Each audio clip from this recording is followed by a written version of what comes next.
পুরো প্যালেস্টাইন, ওই পশ্চিম তীর দখল করা, প্যালেস্টাইনদেরকে কোনো রাষ্ট্র নেওয়া, এগুলো আগে থেকে তার লক্ষ্য।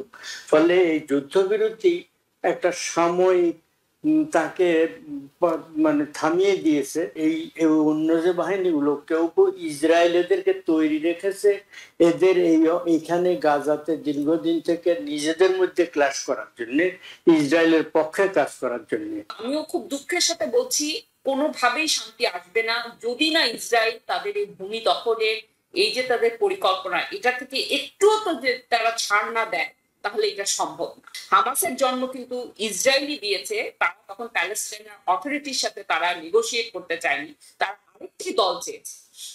তারপর হামাস যখন আপনার নির্বাচনে তারা নির্বাচিত হয়ে তারা সরকার হলো এবং তারা অন্য ধরনের একটা তাদেরও পলিটিক্যাল অ্যাম্বিশন প্যালেস্টাইনকে স্বাধীন করা, তখন ইসরায়েলের সাথে তাদের মানে ইসরায়েল তাদেরকে যে সমর্থন দিচ্ছিল টাকা পয়সা অনেক কিছু দিয়ে, সেটা থেকে সরে গেছে। এই যে এত আয়োজন করে 28 দেশের রাষ্ট্রপ্রধান, সরকার প্রধান, ইজিপ্টে যে সম্মেলন হলো, পিস সম্মেলন বলছেন, সবকিছু শেষ, হামাস সিজফায়ার করলো, ওরা করলো, কিন্তু এখনো শোনা যাচ্ছে বা গণমাধ্যম উঠে আসছে ইসরায়েলের বাহিনী এখনো আক্রমণ করছে। যেভাবে স্বাধীনতার দরকার ছিল, যেই শর্তগুলো দিয়ে এই শান্তির কথাটা বলা হচ্ছিল, আপনার কি মনে হয় যে আজকে প্রায় এক সপ্তাহ পরে এসে যে আসলেই সেই পথে গাজা হাঁটছে, নাকি সেই পুরনো জিনিস ঘুরে ফিরে আবার একই রকম ভাবে চলছে? আপনার আসলে কি মনে হয়? এটা অত্যন্ত দুঃখজনক। সেখানে এখনো পর্যন্ত পুরো জিনিসটা এখন অনিশ্চয়তার মুখে নিক্ষিপ্ত হয়েছে। ইসরায়েল অবশ্য বলা হচ্ছিল যে প্রেসিডেন্ট ট্রাম্পের চাপের মুখে ইসরায়েল ঠিক রাজি হয়েছে। চাপ অভ্যন্তরীণ ছিল, আন্তর্জাতিক ছিল। পশ্চিমে অনেকগুলো দেশ যেগুলো ইসরায়েলের প্রায় মিত্রের মতো, তারা ইসরায়েলের প্রতি সমর্থন হ্রাস করছিল, ইসরায়েলের সমালোচনা করছিল, কূটনৈতিক ক্ষেত্রে চাপ প্রয়োগ করছিল।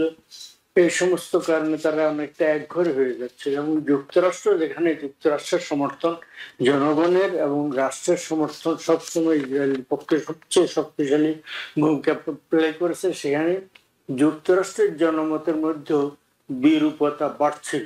ফলে এটা ইসরায়েলের জন্য একটা সংকট তৈরি করছিল। এই সমস্ত কারণে প্রেসিডেন্ট ট্রাম্প হয়তো ভেবেছেন ওদের উপর চাপ তৈরি করে ওখানে একটা মানে যুদ্ধবিরতির চেষ্টা করা উচিত, করা হয়েছে। কিন্তু এ নিয়ে সবসময় একটা প্রশ্ন থেকে, একটা সন্দেহ থেকেছে। ইসরায়েল বা নেতানিয়াহুর মতো অত্যন্ত উনি কঠোর হক বলা হয় তাকে, তার অপিনিয়ন, তার অবস্থা, ফলে তিনি সেটা কতটা করতে রাজি হবেন। তিনি হামাসকে ধ্বংস করা, একদম সমূলে উৎপাটন করার চেষ্টা তার লক্ষ্য ঘোষণা করেছিলেন। তো এখন এই যুদ্ধবিরতি, যেটা এখন মনে হচ্ছে সাময়িক, যুদ্ধবিরতি হওয়ার সাথে সাথে হামাস মানে তাদের অস্ত্রশস্ত্র নিয়ে, মারণাস্ত্র না বলা হোক, কিন্তু অস্ত্রশস্ত্র নিয়ে একবার রাস্তায় নেমে এসছে, গুলিগুলা ছুঁড়েছে। তারা যে মানে নিশ্চিহ্ন হয়ে যায়নি সেটা জানান দিয়েছে। এই তো দেখা যাচ্ছে হামাস এখনো আছে।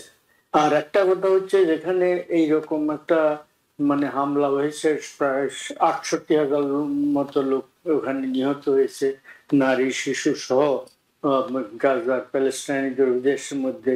ওখানে ধ্বংসলীলা হয়েছে, 1.5 লক্ষ 2 লক্ষ লোক আহত হয়েছে, ধ্বংসস্তূপের নিচে হাজার হাজার লক্ষ লক্ষ লোক চাপা পড়ে থাকতে পারে, এই ঘটনা ঘটেছে। সেইখানে যে সমস্ত শিশুরা, যে সমস্ত কিশোররা, যে সমস্ত যুবকরা এগুলা দেখেছে, বেঁচেছে, তারা তাদের ভিতরে চরমপন্থা, এক্সট্রিমিজম, আমার জীবন গেলেও যাক থাকলেও থাক, এই ধরনের একটা মানে চরমপন্থী মনোভাব সবার মধ্যে না হলেও কারো কারোর মধ্যে জাগ্রত হওয়া স্বাভাবিক। ফলে এইটার কারণে যে হামাস পারছে এই ধরনের এই নামের সংগঠনটি ধ্বংস হয়ে গেল, ওই ধরনের চরমপন্থী মতবাদের লোকে আর বার উত্থান ঘটবে না এটা বলা মুশকিল। তো যাই হোক, এখন যেটার কারণ ইসরায়েল আর একটা ব্যাপার উল্লেখ করা উচিত। শুনুন, 7ই অক্টোবর যখন হামাস ইসরায়েলের ভিতরে আক্রমণ করলো, ওদের 1200 লোক তার দ্বারা নিহত হয়েছে। ওখানকার তখনকার ফিগার আমরা শুনেছি, 250 মতো লোক তারা ধরে এনেছে জিম্মি করে। এই যে ঘটনা, এই ঘটনার কয়েকদিন পরে ইসরায়েলের সামরিক বাহিনীকে, সশস্ত্র বাহিনীকে গাজাতে পূর্ণ সামরিক অভিযানের জন্য নেতানিয়াহু বেনিয়ামিন নেতানিয়াহু পাঠিয়েছিলেন। পাঠানোর সময় তিনি কি বলেছিলেন সেটা উল্লেখযোগ্য ব্যাপার। সেটা হচ্ছে উনি বলেছেন রিমেম্বার আমালেকাইটস। ওকে জুইশ যে তোরা বুক আছে সেখানে একটা জিনিস আছে, আমালেকাইট হচ্ছে মুসা নবী যখন ইজিপ্ট থেকে সেই এলাকায় ঢুকলেন তার সঙ্গী সাথীদেরকে, তারা সম্ভবত এটা ধোঁয়াশা হয়েছে, পরিষ্কার না, এই এলাকায় বসত স্থাপন করার চেষ্টা করছিলেন, স্থানীয় অধিবাসী তাদেরকে প্রতিরোধ করেছে। তখন তোরাতে গড বলছেন, ঈশ্বর একবার ডাইরেক্টলি বলছেন ওদেরকে ধ্বংস করে দাও। ওদের যে যদি কোনো নারী তার স্তন্যদান করে তার সন্তান সহ নারীকে শেষ করে দাও, সমস্ত লোকদেরকে শেষ করে দাও, তাদের পশু পাখি শেষ করে দাও, তাদের শস্য দানা পুড়িয়ে দাও। এটা স্বয়ং ঈশ্বর বলছেন বললে তোরার ওই ভার্সানে আছে, এবং সেটা যে কোনো লোক সার্চ করতে আমালেকাইট বলতে কি বোঝা দেখবে। তিনি সৈন্যদেরকে বলছেন রিমেম্বার আমালেকাইটস। তার মানে হচ্ছে এই এলাকার লোকরাকে উনি ওই তোরা সেই বক্তব্যকে নিজেরা এই অবস্থায় টেনে এনে বলছেন তাহলে এরা আমালেকাইটস, মানে এই প্যালেস্টাইনরা গাজার অধিবাসীরা এরা আমালেকাইটস। তার মানে গড বল দিচ্ছেন এদেরকে ধ্বংস করে দাও, এবং কিভাবে সেটা গড একেবারে স্পেসিফাই করে বিস্তারিত বিবরণ দিয়ে রীতিমতো, মানে সেনাপতি যেভাবে তার সৈন্যবাহিনীকে পাঠানোর সময় নির্দেশ দেন সে ধরনের। যাই হোক, ফলে তার মনোবৃত্তি, এই জিনিসটা উল্লেখ করার বারবার আমাদেরকে এটা জানতে হবে, মনোবৃত্তি একটা। ফলে এদেরকে ধ্বংস করা তার আসল ভেতরে তার উদ্দেশ্য এক। 2 নম্বর আরেকটা হচ্ছে তিনি বারবার বলেছেন যে এইটাকে একদম এইটাকে এখান থেকে লোক সরিয়ে দেওয়ার কথা তিনি বলেছেন, সেটাও বলেছেন। আর পুরো প্যালেস্টাইন ওই পশ্চিম তীর দখল করা, প্যালেস্টাইনদেরকে কোনো রাষ্ট্র না, এগুলো আগে থেকে তার লক্ষ্য।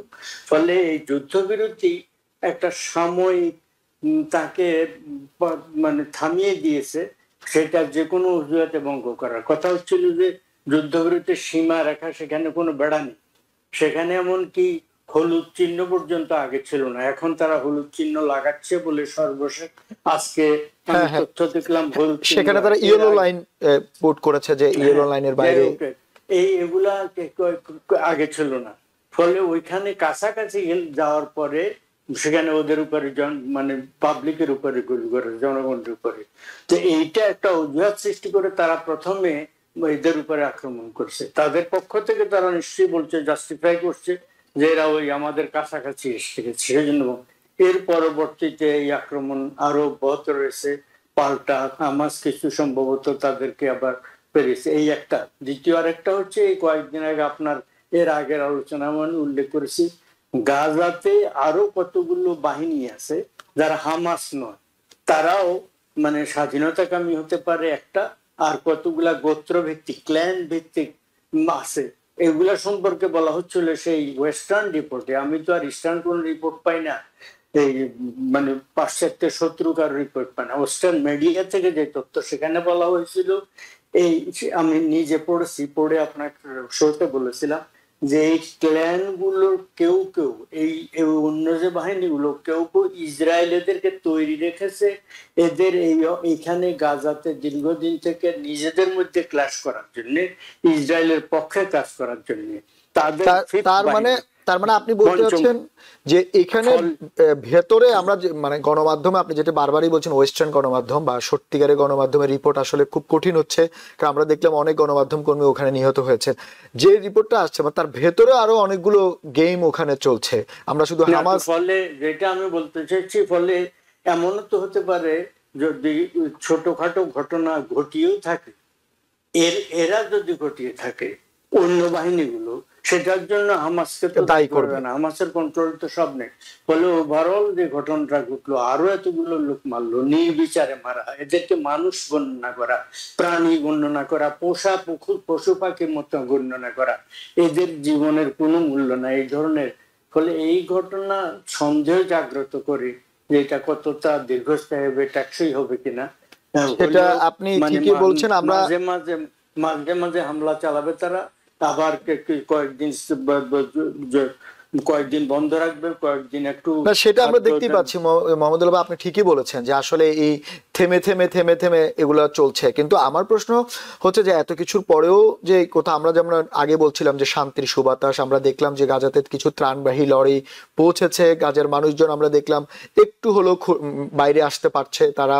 আমরা এরকমও নিউজ দেখলাম যে 25 বছর পর 15 বছর পরে তার হাজব্যান্ডের সঙ্গে ফ্যামিলির বা পরিবারের মিলন হচ্ছে, এইসব ঘটনাও আমরা দেখতে পাচ্ছি। যে আসলে অনেকেই বলে না যে কিছু না পাওয়ার থেকে কিছু পাওয়াটাও কিছুটা হলেও স্বস্তি। কিন্তু আমি প্রফেসর মেহনাজ আপনার কাছে জানতে চাই, যেটা হচ্ছে যে মোহাম্মদুল্লাহ ভাই যেখান থেকে বললো যে ছোট ছোট ভিতরে অনেকগুলো গেম হচ্ছে, যে অনেক লোক রয়েছে, অনেক সংগঠন রয়েছে যারা এদের পক্ষ নিয়ে কাজ করছে, ইসরায়েলের পক্ষ নিয়ে কাজ করছে। তারা হয়তো কোনো কিছু ইনসিডেন্ট ঘটিয়ে এই যে শান্তি চুক্তির যে ব্যত্যয় সেটি ঘটানোর চেষ্টা করে থাকবেন, এরকম শঙ্কার কথা উনি বলছেন। কিন্তু প্রশ্নটা হচ্ছে যে এইভাবে কি চলতে থাকবে? তাহলে এই গাজার আসলে স্থায়ী সমাধান কি? যেমনটা প্রেসিডেন্ট ট্রাম্প বলেছেন, গাজার স্থায়ী সমাধানের মানে উনি বলছেন ওইখানে উনি মেগা সিটি করে দিবেন, সবাইকে বের হইতে বললো এবং উনি সেখানে নতুন শহর করবে উনার ভাষায়। কিন্তু আপনারা তো বিশ্লেষক, আপনারা অনেকদিন এগুলো নিয়ে কাজ করছেন, এখন তো মোটামুটি 80% বা 70% আমরা বলতে পারি গ্রিন সিগন্যালের মধ্যে গিয়েছে। আর বাকি যেটা রয়েছে, আপনার কি মনে হয় কোন কোন কাজগুলো করলে আপনার মনে হয় যে ওইখানে দীর্ঘমেয়াদী শান্তি ফিরে আসতেও পারে হয়তোবা? হ্যাঁ, আপনার পুরা যে আপনার ইসরায়েল এবং গাজা বা ইসরায়েল প্যালেস্টাইনের সংঘাতটাকে এটাকে দেখতে হবে, এটার যে প্যাটার্ন 78 বছর ধরে যে প্যাটার্ন, এই প্যাটার্নটার একটাই মূল জিনিস যে ইসরায়েল এখানে যতখানি সম্ভব আপনার ভূমি দখল করতে চায়। ইসরায়েল হচ্ছে একমাত্র দেশ পৃথিবীর যারা তাদের সীমারেখা নির্দিষ্ট করতে চায়। কারণ তাদের যে আপনার স্বপ্ন আছে একটা গ্রেটার ইসরায়েল, সেটা কিন্তু শুধু প্যালেস্টাইন না, সেটা কিন্তু জর্ডান, লেবানন, আরো অনেক পরিমাণের ভূমি নিয়ে, এবং সেটার স্বপ্ন তারা এখনো দেখে। এবং যখন এই পিস চুক্তি নিয়ে কথা হচ্ছে তখনও কিন্তু আপনার ইসরায়েল থেকে খুবই আপনার মানে উঁচু পর্যায়ের মন্ত্রীরা তারা ঘোষণা দিচ্ছে যে গাজা আমরা দখল করব এবং এইখানে আমরা আরো সেটেলমেন্ট বানাবো। অলরেডি তারা ওয়েস্ট ব্যাংকে তারা এই সমস্ত সেটেলমেন্ট প্রসারিত করেছে। কাজে আমরা যদি আমরা এই ধরনের আপনার স্ট্র্যাটেজি গুলো দেখি শান্তি চুক্তি, কিন্তু আমরা তার পাশাপাশি যে বড় যে কাহিনীটা রয়ে গেছে মেটা কাহিনী, ওইটা না দেখি তাহলে এটা কিন্তু অর্থপূর্ণ হবে না। এবং আমিও খুব দুঃখের সাথে বলছি কোনোভাবেই শান্তি আসবে না যদি না ইসরায়েল তাদের এই ভূমি দখলের এই যে তাদের পরিকল্পনা, এটা থেকে একটুও তো যে তারা ছাড় না দেয় তাহলে এটা সম্ভব না। আপনি যে ছোট ছোট দলের কথা বলছিলেন, আপনাকে দেখতে হবে হামাসের জন্ম কেমন ভাবে হয়েছে। হামাসের জন্ম কিন্তু ইসরায়েলই দিয়েছে, তারা তখন প্যালেস্টাইনের অথরিটির সাথে তারা নেগোশিয়েট করতে চায়নি, তারা আরেকটি দল চেয়েছে। তারপর হামাস যখন আপনার নির্বাচনে তারা নির্বাচিত হয়ে তারা সরকার হলো এবং তারা অন্য ধরনের একটা তাদেরও পলিটিক্যাল অ্যাম্বিশন প্যালেস্টাইনকে স্বাধীন করা, তখন ইসরায়েলের সাথে তাদের মানে ইসরায়েল তাদেরকে যে সমর্থন দিচ্ছিল টাকা পয়সা অনেক কিছু দিয়ে, সেটা থেকে সরে গেছে। কিন্তু আরো অনেক ছোট ছোট দল আছে যেখানে ইসরায়েল কিন্তু সমর্থন করেই যাচ্ছে, কারণ তারা যেটা চায় যে সব সময় একটা ইনস্টেবিলিটি থাকুক প্যালেস্টাইনে। তাদের মূল কথা হচ্ছে যে আমরা শান্তি করতে চাই কিন্তু আমাদের পিস পার্টনার নাই, যেটা একেবারেই মিথ্যে কথা। কারণ যখনই প্যালেস্টাইন থেকে কখনো নেতা যেমন মারওয়ান বারগুটি এরকম কোনো নেতা বের হয়, যেই নেতা আপনার সবাই প্যালেস্টাইনের যার কথা শুনবে, তাকে সাথে সাথে ইসরায়েল হয় মেরে ফেলে, না হলে যেমন মারওয়ান বারগুটিকে কতদিন 30 বছর উপর হয়েছে তাকে জেলে রেখে দিয়েছে। এবং এইবারও আপনার হামাস চাচ্ছিল যে তারা যে সমস্ত প্রিজনার মুক্তি চাচ্ছে তার মধ্যে মারওয়ান বারগুটির নাম ছিল, ইসরায়েল সমর্থন করেনি। আপনি একটু আগে যেটা বলছিলেন যে 15 বছর পর মানুষের মিলন হয়েছে, হ্যাঁ 2000 মানুষকে ছাড়া হয়েছে, এদেরকে প্রিজনার বলা হয়েছে, কিন্তু হামাস যাদেরকে ধরেছে তাদেরকে আমরা বলি যে তারা কিডন্যাপ, তাই না, তারা হোস্টেজ। কিন্তু এই যে ইসরায়েলের জেলে এখনো আরো 9000 প্যালেস্টিনিয়ান মানুষ আছে, এর মধ্যে শিশু আছে এবং অনেক মানুষ আছে তাদের কিন্তু কোনো বিচার হয়নি। ধরেন 15 বছর ধরে তারা জেলে বসে আছে, তাদের কেস নাই, এরাও কিন্তু হোস্টেজ, এরা কিন্তু ঠিক প্রিজনার না। 2000 মানুষ ফিরে এসছে, খুবই ভালো কথা, কিন্তু আরো 9000 মানুষ কিন্তু রয়ে গেছে। কাজে আপনি যদি বলেন যে আরেকটা জিনিস, আপনি যদি প্যাটার্ন দেখেন, যখনই কোনো না কোনো ভাবে শান্তি চুক্তি হয় ইসরায়েল সেটাকে ভঙ্গ করে। বেশি দূরে দেখাতে হবে না। এই যে লেবাননের সাথে এই হ্যাঁ, কয়দিন আগে আমাদের চোখের সামনে, হ্যাঁ, হ্যাঁ। ইসরায়েল প্রতিদিন ভঙ্গ করছে। তো ইসরায়েল এটা ভঙ্গ করবে। ইসরায়েল যেটা মোহাম্মদুল্লাহ ভাই বলছিলেন যে বিশ্বের চাপের মধ্যে ইসরায়েল একঘর হয়ে যাচ্ছিল, তখন ওই মুহূর্তের জন্য তারা একটা শান্তি চুক্তি করেছে, কিন্তু এটা just a matter of days. এটা জাস্ট বলা হচ্ছে তোমার ড্যামেজ কন্ট্রোলের মতো একটা ঘটনা জাস্ট। নিউ ইয়র্ক থেকে সম্প্রচারিত TVN 24 টেলিভিশন বিশ্বজুড়ে বাঙালির কণ্ঠস্বর।